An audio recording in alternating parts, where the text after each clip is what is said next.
I consider Congresswoman Ocasio-Cortez to be the leader of the Democratic Party. She's entitled to her opinion. I'm entitled to mine. As I've said about her before, I think she's the reason there are directions on a shampoo bottle.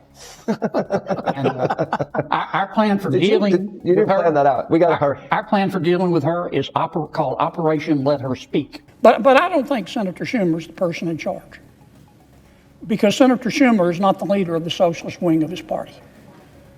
Congresswoman Ocasio-Cortez is.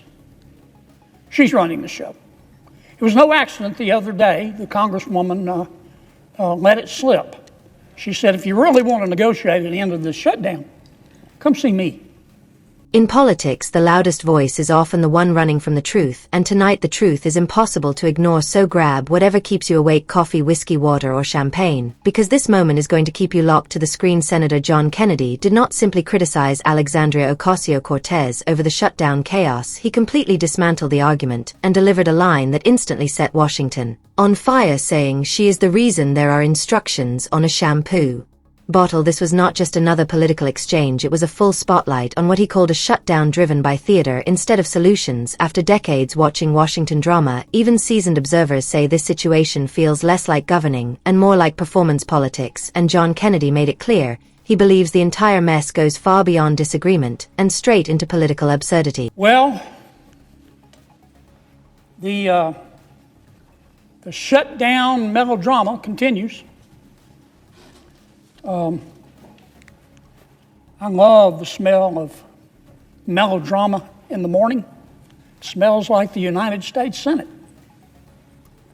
I said the other day that this shutdown is just further proof that human evolution is a slow process. This shutdown, what you're witnessing now, is just further proof of why it took human beings thousands of years to learn how to stand upright. This shutdown is bone deep, down to the marrow, stupid. Some shutdowns are based on policy. Some shutdowns are based on politics. Some shutdowns are based on a combination of both. This one is pure. It's pure as ivory snow.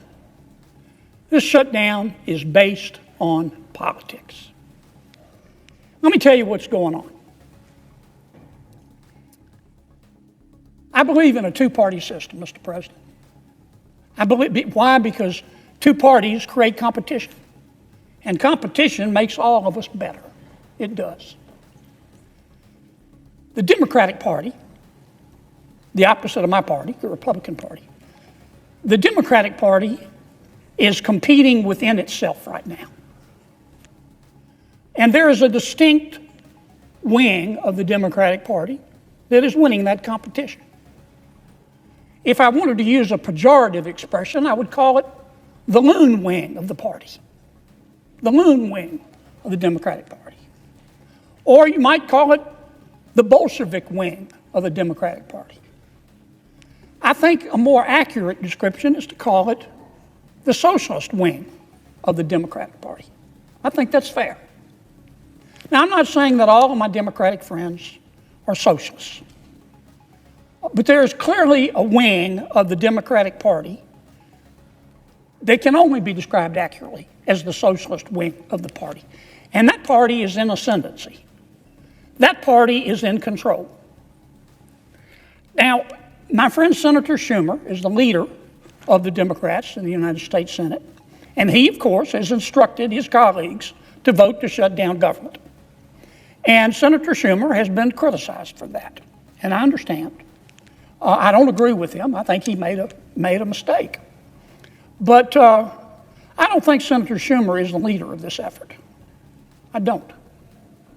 I think Senator Schumer, like many of his colleagues, would like to be loved by everybody in the party, and he would like to be loved by the socialist wing of his party.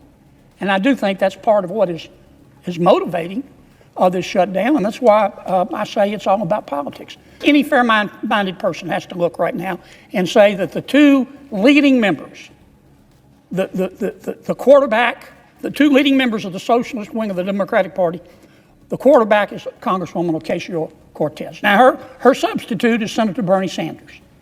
But I think it's the Congresswoman who's calling these shots. Now, Mr. President, I don't hate anybody. I've said that repeatedly, and I mean it. I like all of my colleagues. I look for grace wherever I can find it. When I say my prayers, I do, every single time. I ask God, don't let me hate, because it's hard sometimes. It's hard up here. But I do. I say, God, don't let me hate. And I certainly don't hate Congresswoman Ocasio-Cortez. I want to make that very clear. She has the right to her opinion. She has the right to try to have the socialists take over the Democratic Party. That's the American way. Ironically, I think what she's doing is anti-American, but she has the right as an American to do it, so I don't hate her. But I judge her by her policy. She has her opinion, and I have mine. And I have to judge her candidly by her policy. Here is what the socialist wing of the Democratic Party, led by Congresswoman Ocasio-Cortez, has said to the American people and to the United States Congress and the Republicans in Congress. If you Republicans don't agree to make the federal government $1.5 trillion, not $1 million, not $1 billion, $1.5 trillion bigger, we're going to shut government down. Well, of course we said no. I'm not going to vote for that. My mother didn't raise a fool. And as I've said before, if she did, it was one of my brothers. I'm never going to vote for that. Now, where do I come up with this figure of $1.5 trillion? Well, the first thing that the socialists and Congresswoman Ocasio-Cortez is asking us to do is to repeal the health care reforms in the One Big Beautiful Bill. We just passed them. We just passed them.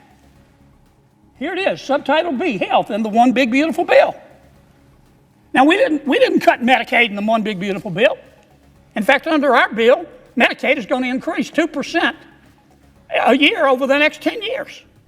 Now, what we did by reforming Medicaid, which Congresswoman Ocasio-Cortez wants us to reverse, we cut out the waste and the fraud. For example, we found out that there are, no kidding, I'm not just making this up, we found out that there are 2.8 million people on Medicaid who are double dipping in America.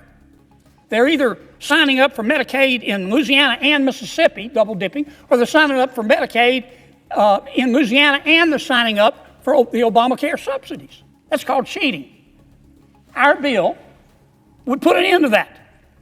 And it would save about $140 billion on 10 years. The socialist wing of the Democratic Party and Congresswoman Ocasio-Cortez want us to reverse that. The second thing we did in our health care reforms in the One Big Beautiful Bill is to say you've got to stop lying when you apply for Medicaid. Under President Obama, we had virtually no eligibility checks. People could walk in and the Medicaid folks would say, how much do you make a year? And they could say $30,000 a year. And they'd say, okay, you qualify. Now, I trust people. I've said it before on this floor. I play cards with my friends all the time. They're friends. I cut the cards anyway. We have found, for example, just in Louisiana, we did a statistical sample of the people on Medicaid in Louisiana. Our auditors found 1,600 people on Medicaid making $100,000 a year or more. That's cheating. So our bill put an end to that. John Kennedy laid out his argument saying this fight is not really about policy funding or helping Americans, but about Democrats battling inside their own party with the far left wing taking control. According to him, Chuck Schumer is not steering the direction, but trying to satisfy a growing progressive base, while Alexandria Ocasio-Cortez positions herself as the voice everyone must answer to, and he framed that as ideology, mixed with a power struggle rather than leadership. He then pointed to demands, he says, include rolling back fraud protections, removing eligibility checks, ending work requirements for able-bodied adults, continuing expanded Obamacare subsidies for high-income households, and loading massive spending projects into the bill, which he argued proves the shutdown fight is being used as leverage rather than negotiation. The moment that sent shockwaves through the chamber came when John Kennedy delivered his sharpest criticism, saying Alexandria Ocasio-Cortez had single handedly ended dumb blonde jokes, and was the reason shampoo bottles need instructions, making clear his frustration was aimed at what he sees as reckless policy, not personal hatred. He argued that Americans are exhausted with political brinkmanship, where massive spending demands are tied to keeping the government open, while Republicans push for a temporary extension to continue talks without extra additions, and he warned that refusing compromise turns politics into pressure tactics instead of progress, leaving the coming weeks to decide whether Democrats move toward practical solutions or allow internal divisions to drive the situation further off course.